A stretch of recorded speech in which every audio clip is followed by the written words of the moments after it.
Hello and welcome back to FPL Experts, your guide for the UCL fantasy for the 21 and 22 season. There has been a slight change in plan as now I'm looking forward to use the Limitless instead of the wildcard. It has been pretty confusing for me too, but do not worry as I have got you covered.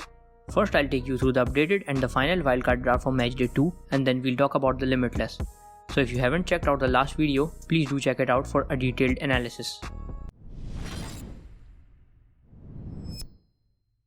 There is a change in forwards from the last video as I've downgraded Lukaku to Benzema. Real Madrid have an easy fixture and the French forward has 8 goals and 7 assists in 7 games he has played in La Liga.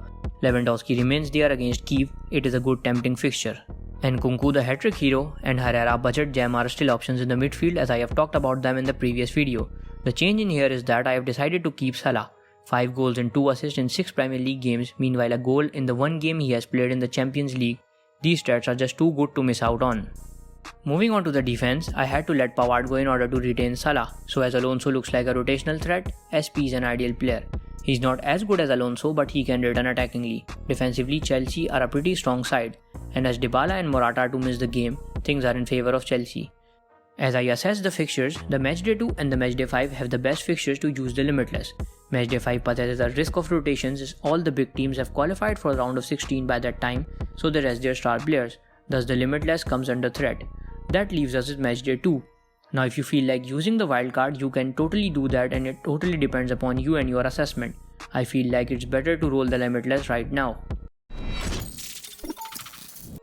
So before I start discussing the team, just letting you guys know that the Limitless lets you pick up a team without a budget barrier. You can pick up as many premium players as you like, and then when the matchday changes, like when it will be matchday 3, your team will return back to normal like it was before the Limitless. So the forward line has 3 best forwards loaded up to fire in the fixtures. Haaland and Lewandowski are the 2 goal machines from Bundesliga, they guaranteed attacking returns. Benzema, I just told you about the season he is having and the form he is in. And Nkunku and Salah remain same. Herrera has been replaced by Perisic who faces a defensively weaker Shakhtar. Goretzka is another player. There is still a chance that I might switch him to Gnabry or Sane, but for now I am keeping Goretzka. He is usually involved in goals but currently he looks like a bit out of form. As there is no budget barrier, I have included all the attacking wingbacks in the lineup. Gosens and SP are similar from the wildcard draft. Tai is usually involved in Liverpool goals through crosses and set pieces.